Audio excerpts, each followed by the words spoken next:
Berada di dalam hadirat-Mu lebih berharga dari 1000 hari. Berada di dalam hadirat-Mu ada mujizat dan anugerah-Mu. Setiap langkahku ada di mata-Mu, Kau yang atur berjejakan anugerah. Tak Kau biarkan ku jalan sendiri, percayaku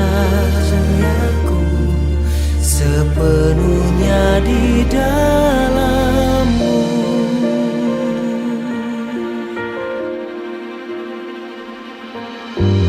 Berada di dalam hadirat-Mu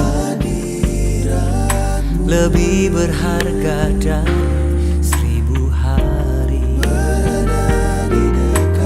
Berada di dalam hadirat-Mu ada mujizat dan anugerah-Mu. Setiap langkahku ada di mata-Mu, Kau yang atur berjejakan anugerah. Tak Kau biarkan ku jalan sendiri, percayaku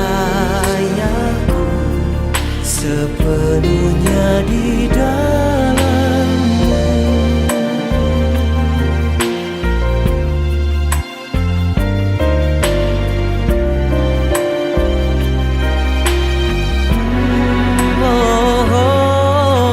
Setiap langkahku ada di mata-Mu, Kau yang atur berjejakan anugerah. Tak Kau biarkan ku jalan sendiri, percayaku sepenuhnya di dalam. Setiap langkahku ada di mata-Mu, Kau yang atur berjejakan anugerah. Tak Kau biarkan ku jalan sendiri, percayaku sepenuhnya di dalam-Mu. Percayaku sepenuhnya, percayaku sepenuhnya di dalam-Mu.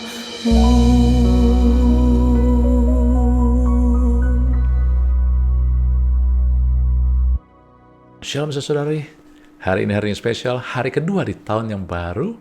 Saya percaya ada tuntunan Tuhan secara spesifik untuk kita bisa memasuki dan menjalani tahun ini. Bukan dengan kegelapan, tetapi dengan tuntunan dan kepastian dari Tuhan. Yuk kita mulai aja dengan doa. Bapa, terima kasih. Kami tahu bahwa Tuhan Yesus telah mati untuk membayar setiap harga untuk kami hidup di dalam kemenangan dan segala warisan yang Tuhan sudah sediakan buat kami. Sebab itu, berbicaralah hari ini secara khusus untuk setiap daripada kami, sehingga kami yang mendengarkan digerakkan oleh kuasa Roh Kudus, mengerti dan mengimani bahwa ini adalah sesuatu yang keluar dari mulut Allah sendiri, yang tidak akan kembali sia-sia, tapi akan mengerjakan apa yang Kau perintahkan. Berbicaralah, kami siap di dalam nama Yesus. Amin.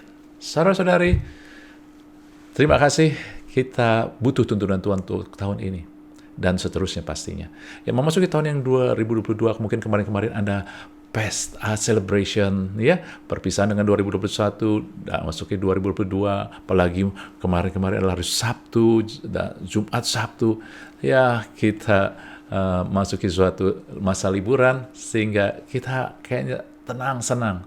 Tetapi jujur ngomong, apakah kita pernah memikirkan apa sih yang akan terjadi di tahun 2022 ini, di tahun ini?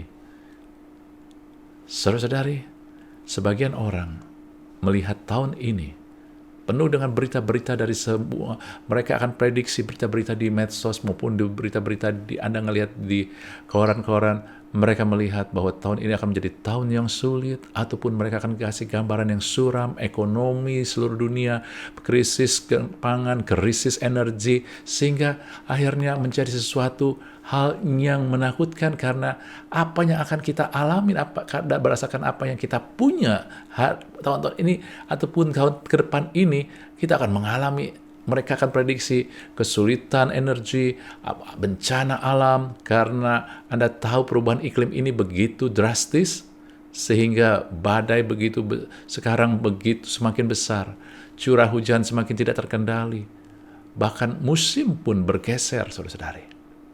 Dan itulah yang kita punya. Dan kita punya juga ekonomi jadi terbatas. Bangsa-bangsa memulai memproteksi diri. Dulu mereka bagaimana bertemu untuk membuka diri, tapi sekarang menutup diri karena demi untuk mempertahankan pertumbuhan ekonomi ataupun kesejahteraan setempat mereka aja. Karena itu yang mereka punya. Lalu mereka juga akan melihat ke apa yang terjadi dengan tahun ini. Mereka melihat dengan diri mereka melihat apa yang bisa saya lakukan, apa yang saya bisa dapatkan tahun ini. Dengan usia ataupun pekerjaan makin sulit, usaha makin sulit, apapun juga. Tetapi saudara-saudari, ketika kita melihat hal ini yang datang dari dunia dan keadaan, maka kita akan down. Karena apa yang kita alami, apa yang kita dapat punya, itu dipengaruhi oleh keadaan sekeliling kita. Bukankah itu benar? Kemudian apa yang bisa saya lakukan, dapatkan, itu dipengaruhi oleh kemampuan manusia. Sehingga Alkitab katakan di Yeremia 17, katakan terkutuk, saudara-saudara.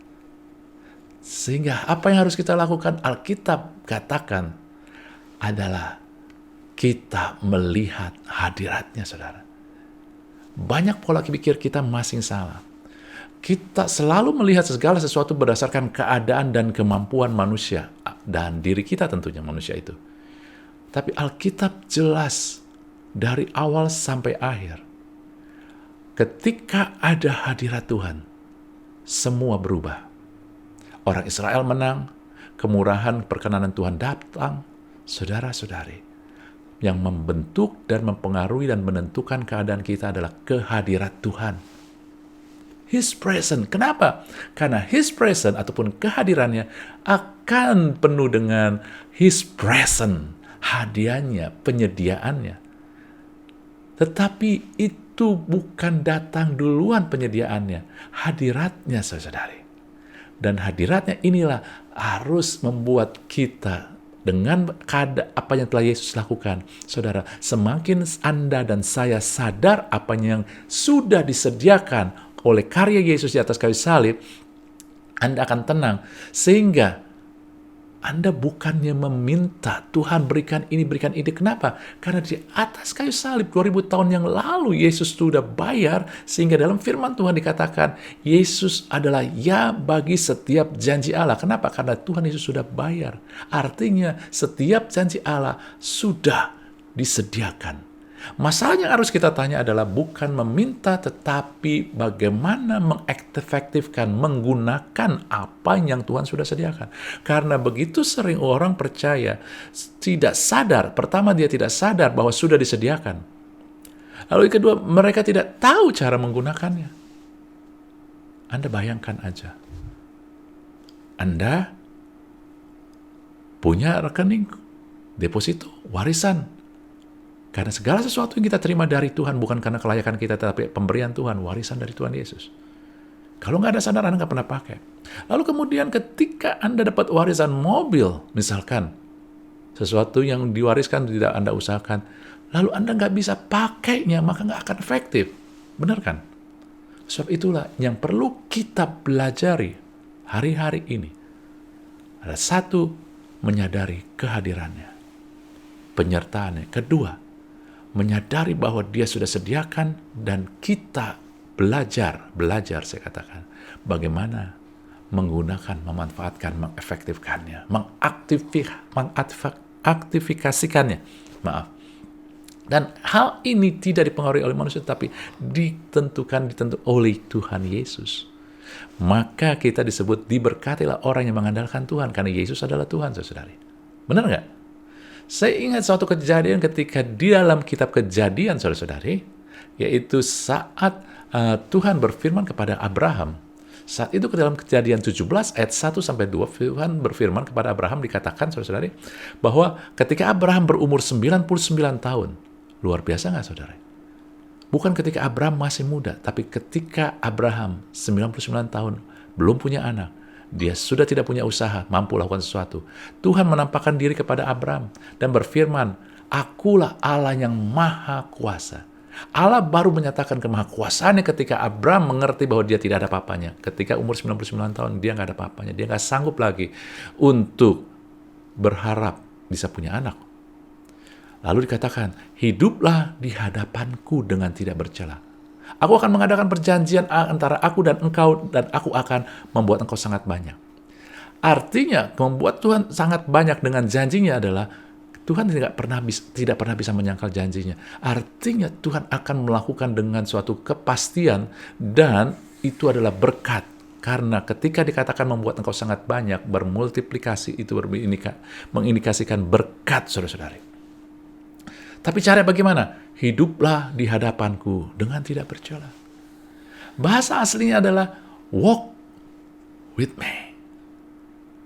Berjalan bersamaku seperti Adam dan Hawa di Taman Eden.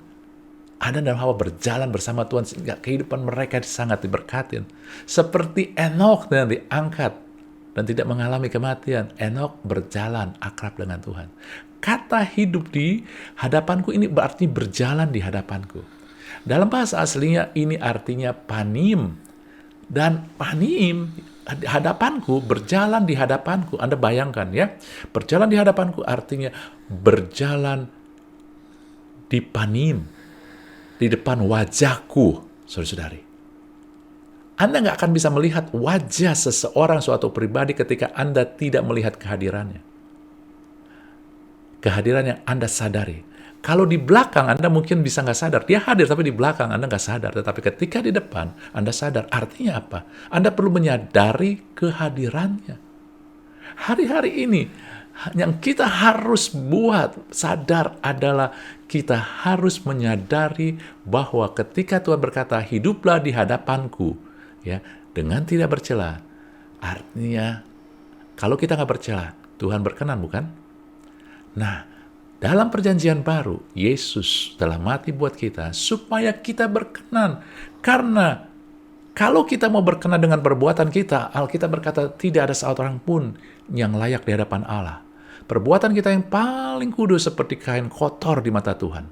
Kita nggak bisa berkenan, standar Tuhan terlalu tinggi. Tapi kita berkenan di hadapan Allah karena Yesus telah menebus kita, membayar kita, menguduskan kita, saudari. Itulah. Jangan mencari perkenanan dari perbuatan. Anda nggak akan layak. Ya, katakan hiduplah di hadapanku. Ini yang kita akan tekankan dulu. Sehingga hiduplah dengan kesadaran bahwa aku melihat kamu. Kita bertemu, kita melihat Tuhan wajahnya, saudara-saudara. Jadi yang Tuhan mau satu, kesadaran tahun ini. Anda bukan sadar tentang keadaan makin buruk, apa yang saya lakukan, mampu lakukan, apa yang orang lain bisa bantu saya. Bukan. Kesadaran kita adalah bahwa Tuhan selalu melihat ataupun menyertai saya. Untuk apa? Untuk memberikan berkat. Saudara-saudari, tahu nggak kenapa Tuhan bilang melihat wajahnya dari depan? Seseorang hanya orang yang jatuh cinta, yang memiliki sukacita ketika melihat dari depan pribadi orang yang ada di depannya. Kalau bukan karena jatuh cinta, Anda ngeliatin terus orang yang ada di depan Anda, mungkin lama-lama akan Anda muak. Tapi kalau Anda jatuh cinta, nggak pernah muak. Anda mau dia selalu, Anda mau selalu. Inilah. Kalau di depan Anda yang Anda selalu menyertai Anda dan melihat Anda adalah orang yang mencintai Anda, maka Anda tidak mengharapkan penghukuman, tapi Anda mengharapkan berkat. Kasih, kemurahan, perkenanan, pertolongan. Amin. Dan bukankah itu dalam perjanjian baru yang Yesus lakukan, saudara-saudari? Yesus menyatakan kasihnya. Ketika Yesus datang, begitu besar kasih Allah. Dengan kata lain begini, saudara-saudari, semakin Anda menyadari kebesaran kasih Tuhan, bukan kebesaran kasih kita, bukan apa yang kita bisa lakukan, maka Anda semakin bisa menyadari betapa Tuhan selalu ingin dekat kita, betapa Tuhan ingin selalu memberkati kita. Karena pengenalan akan Tuhan sebanding dengan kasih karunia yang akan kita alami. Firman Tuhan katakan, ya, semakin kita mengenal Tuhan, semakin kasih karunia dan damai sejahtera semakin berlimpah, saudara-saudari. Bukannya Tuhan pilih kasih, tetapi cara kita menggunakan, mengaktifkan kasih karunia adalah mengenal kasih Tuhan. Sebab itu, hari-hari ini gereja seringkali mengkhotbahkan tentang moralitas. Maaf, saya bukan against, bukannya anti. Kita harus mendengar ataupun juga kita harus sadar tentang moralitas, tapi bukankah moralitas ada di hati nurani kita? Dan Anda dapat khotbah tentang moralitas bisa dari mana aja. Anda nggak usah di gereja, tetapi Anda bisa di sekolah diajarkan, di setiap agama pun diajarkan, bukan hanya di kekristenan, tetapi hanya dalam Alkitab dan di kekristenan Anda diberitakan tentang kasih Allah. Karena pengenalan akan kasih Allah inilah membuat kita sadar kita dikasihi, akhirnya kita memiliki hubungan dengan Tuhan. Bukankah itu yang Tuhan inginkan kepada kita? Saudara-saudari, saya ingat dalam Bilangan 6, 24-27 ini terkenal. Ya, ini adalah berkat dari iman. Ini dianggap suatu ayat yang memiliki tingkat ataupun kalau dalam hukum itu paling tinggi, saudara-saudari, berkat yang luar biasa. Bilangan 6, 24-27 dikatakan Tuhan memberkati engkau dan melindungi engkau. Tuhan menyinari engkau dengan wajahnya dan memberi engkau kasih karunia. Tuhan menghadapkan wajahnya kepadamu dan memberi engkau damai sejahtera. Demikianlah harus mereka meletakkan namaku atas orang Israel, maka aku akan memberkati mereka. Saudara-saudari, ini adalah perintah Tuhan kepada Imam Harun untuk memberkati orang Israel, dan orang Israel secara rohani adalah kita saat ini. Anda perhatikan, lihat di sini ya. Ketika Tuhan memberikan berkat, memerintahkan untuk memberkati, bukan tanpa cara. Tetapi bukan caranya yang ritual, tetapi kita akan melihat isi hati Tuhan. Ketika Tuhan mengatakan berkat ini, saudara, Anda ngelihat di sini, perhatikan baik-baik. Ada 3 kali Tuhan ngomong tentang dirinya. Tuhan memberkati engkau, Tuhan menyinari engkau, Tuhan menghadapkan wajahnya. Amin.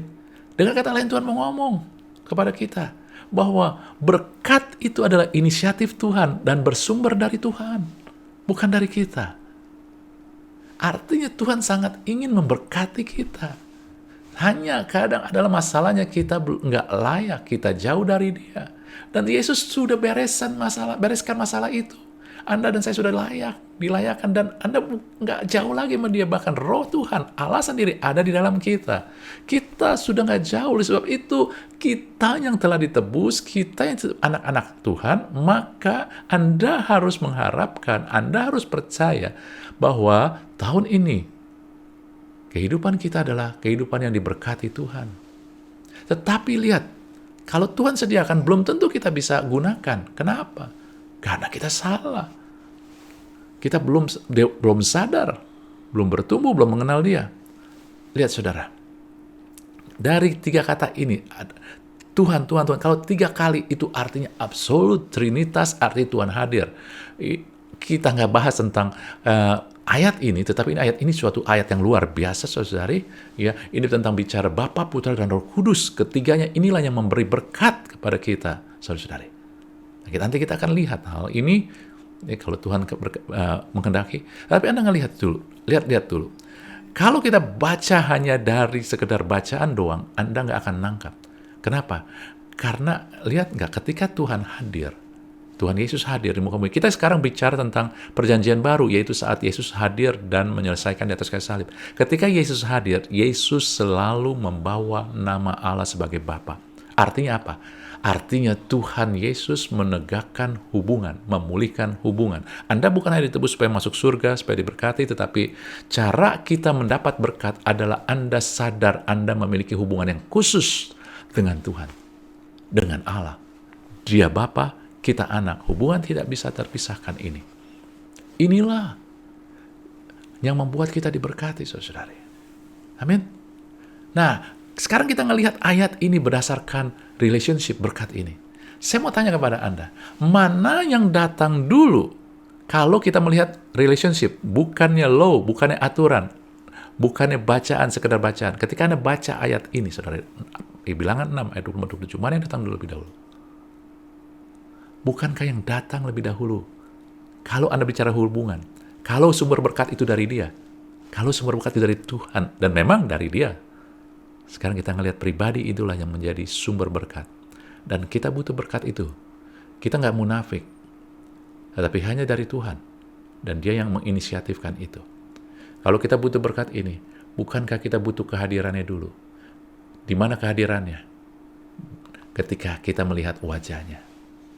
Walaupun bacaannya, Tuhan memberkati engkau, melindungi engkau lebih dahulu, Tuhan menyinari engkau lebih dahulu, tetapi Dia nggak bisa menyinari kita kalau wajahnya tidak ada di depan kita. Kita nggak lihat. Benar nggak? Ini yang saya maksud kita baca berdasarkan relationship.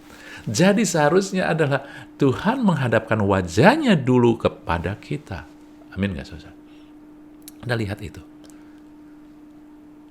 Dengan kata lain, bukankah ini yang Tuhan mau? Anda menyadari tahun ini, buat kesadaran kita adalah kehadiran Dia yang mengasihi kita, bersama kita. Menghadapkan wajahnya. Ketika wajahnya ada di depan kita, maka wajah daripada Allah yang Maha Besar yang mulia akan bersinar menyinari kita. Dan ke dalam hadiratnya itu, saudara, Dia akan memberikan tangannya untuk memberkati dan melindungi kita, saudari. Anda melihat di dalam relationship, Anda punya hubungan dulu. Melihat wajahnya, baru Anda disinari, baru Anda diberkati. Dan apa yang terjadi ketika katakan Tuhan menghadapkan wajahnya? Ini datang dulu kan, saudara-saudari, tadi kita setuju ya? Maka Anda akan dapat damai sejahtera. Kita harus alami dulu damai sejahtera, maka kita akan melihat bahwa kasih karunia itu adalah bagian yang telah diberikan Tuhan. Bahwa hidup kita pasti diberkati dan dilindungin. Anda ngerti maksud saya? Kadang kita mau jump, kita harus mau lihat, Tuhan aku mau diberkatin, tapi kita nggak punya damai sejahtera. Kita mau diberkati, dilindungi, tapi kita nggak melihat, nggak menyadari kita ini orang yang diberkati dengan kasih karunia.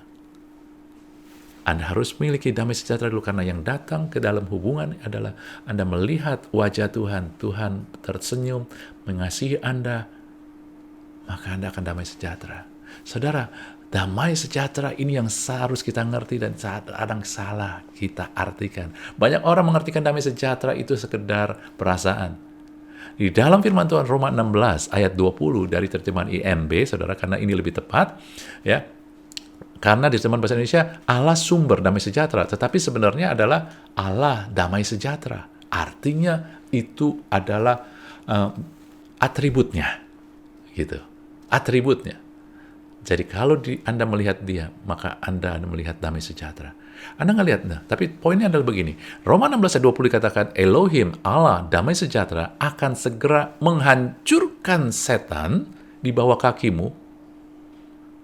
Baru kemudian apa yang terjadi? Anugerah Tuhan kita, Yesus Kristus, menyertai kamu. Anda nggak lihat tuh. Ketika Anda mengenal damai sejahtera, menerima damai sejahtera, iblis dikalahkan. Iblis dikalahkan, dihancurkan. Nggak ada punya kuasa kalau hancur. Baru sesudah itu apa? Dikatakan dalam firman ini, anugerah Tuhan. Anugerah ini adalah kasih karunia. Kasih karunia Tuhan Yesus menyertai kita. Ini Anda ngelihat ya, ketika Anda mengerti damai sejahtera, anugerah turun. Anda ngelihat sebelumnya, dalam bilangan pun sama. Ketika Tuhan menghadapkan wajah, Anda menerima damai sejahtera, baru tadi kita udah lihat kan, yang pertama datang bukan Tuhan menyinari engkau. Yang pertama datanglah kita melihat wajahnya. Baru ketika wajahnya kita lihat, kita akan disinari dengan kemuliaan Tuhan. Dan apa yang terjadi ketika kita melihat sinar kemuliaan Tuhan? Dikatakan Tuhan menyertai engkau dengan wajahnya dan memberi engkau kasih karunia. Kasih karunia datang. Banyak orang mau mengalami kasih karunia, tetapi dia tidak mengerti tentang damai sejahtera. Ayat ini pun sama, Roma 16. Anda mengerti Allah damai sejahtera, sehingga Anda tahu iblis nggak bisa menang sama Anda. Dan kasih karunia, anugerah itu akan turun.